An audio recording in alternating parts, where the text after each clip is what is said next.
Modern city, Bhojaraja நகர், சீனிவாசபுரம், இந்த 3 ஊரை கொண்டது தான் பென்சில் ஃபேக்டரி. இந்த பென்சில் ஃபேக்டரியில முக்கியமான பிரச்சனை என்னன்னா ரயில்வே பிரச்சனை.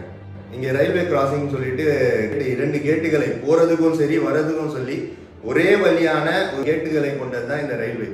இங்க 6000 குடும்பங்கள் எப்படிப்பட்ட கஷ்டப்படுதுன்னா, நான் என்னோட வேலைக்கு நான் 9 மணிக்கு நான் போனோம்னா கரெக்டா 9 மணிக்கு கேட்டை போட்டுரும்.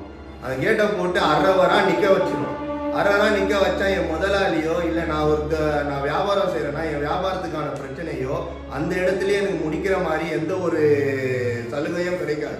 நஷ்டத்துக்கு உள்ளாகி தான் போவேன். அது வியாபாரம் ஒரு பக்கம் விடுங்க, இத்தனைக்கு இங்க பள்ளிக்கூடங்கள் இருக்கு. அந்த 9 மணிக்கு ஸ்கூல் அனுப்புனா இங்க 10 மணிக்கு 11 மணிக்கு தான் நாங்க எங்க பசங்களை ஸ்கூல்ல விடுறதா அந்த அவல நிலைக்கு ஆளாகிட்டு இருக்கோம். எத்தனை மணிக்கு கேட் போடுறாங்க? 8, 8, 9 மணி. நான் ஸ்கூல் ரொம்ப தூரம் இருக்கு, போக முடியல. வெளியே நிப்பாட்டி வச்சுறாங்க, ரொம்ப டார்ச்சராக இருக்குது. ஃபைன் தராங்க 200 ரூபாய் அந்த மாதிரி கேட்குறாங்க. ரொம்ப லேட்டாக போனால் இன்னும் நிறைய கேட்குறாங்க. வேலை முடியல ரொம்ப. இதாச்சும் பரவாயில்ல, இந்த ஸ்கூல் பிரச்சனையே விட்டுருங்க.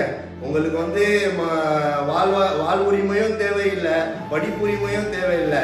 ஆனா ஒரு மனிதனுக்கு உயிர் உரிமையாச்சும் இருக்கணும், புரியுதுங்களா? மனிதநேயமாச்சும் இருக்கணும். என் கண்ணால பார்த்து இங்க கம்மி 4 உயிர்கள் போயிருக்கு. நான் ஒரு அம்மா கிட்ட நான் கேட்கிறேன், அம்மா நீங்க இந்த மாதிரி கேட்டுக்காக இந்த பிரச்சனை இருக்கு, என்ன சொல்றீங்கம்மா?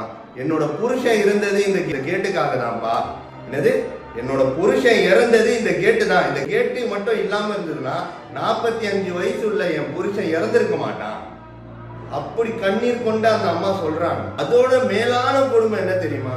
இங்க நாகஜோதின்னு சொல்லிட்டு 2010ல கர்ப்பம் கொண்ட ஒரு பெண் ஆட்டோலியே கருவை சுமந்து ஆட்டோலியே பிள்ளை பெற்ற அவல நிலை இங்க எங்களோட ஊர்ல மட்டும் தான் நடந்திருக்கு. இந்த சப்வே கட்டி தரனால எங்களுக்கு எவ்வளவு கஷ்டம்னா, ஒரு சராசரி வாழ்க்கையில நாங்க வேலைக்கு போறதா இருந்தாலும் ஒரு எமர்ஜென்சிக்காக போறதா இருந்தாலும் ஒரு ஹாஸ்பிட்டலுக்கு போறதா இருந்தாலும் எல்லாத்துக்கும் நாங்கள் அந்த கேட்டில் நின்று தான் போட வேண்டியதாக இருக்குது. அந்த கேட் எப்போ போடுவாங்க எப்படி போடுவாங்கன்ற டைமிங் இங்கே பொதுமக்களுக்கு சுத்தமாக தெரியாது.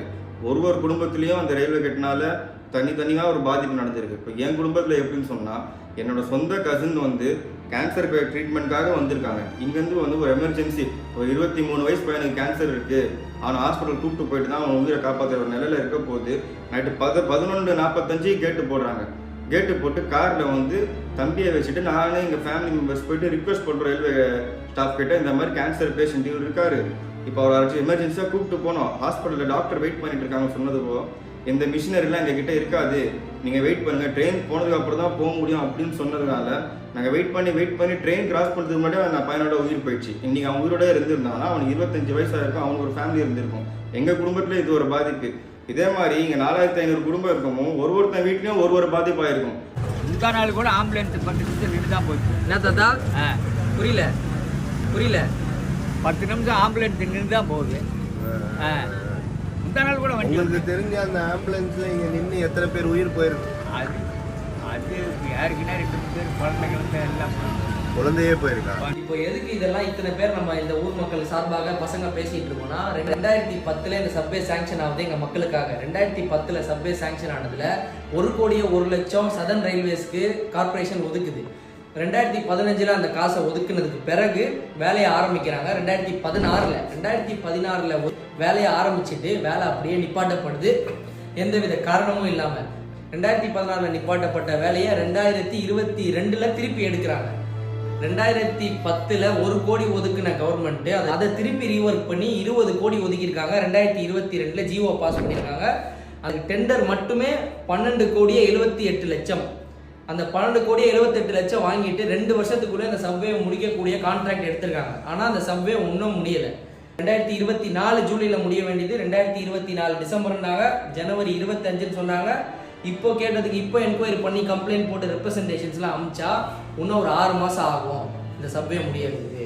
இல்லை அரசல் புரசலாக என்ன பேசிகிட்டு இருக்காங்க, 2026 எலெக்ஷனில் திறப்பாங்க அப்படின்னு சொல்லி. அதுக்குள்ளே எத்தனை உயிர் தான் இங்கே போகிறது? சுரங்கப்பாதை அரசியலுக்கானதா மாற்ற பார்க்குறாங்க. இது அரசியலுக்கானது கிடையாது, எங்கள் மக்களுக்கானது. 2010லேருந்து 2025 வரைக்கும் இது வெறும் கனவா மட்டும்தான் இருக்கு. 15 வருஷம் இந்த சப்வே கிடைக்காம இருக்குன்னா அதுக்கு காரணம் யாரு?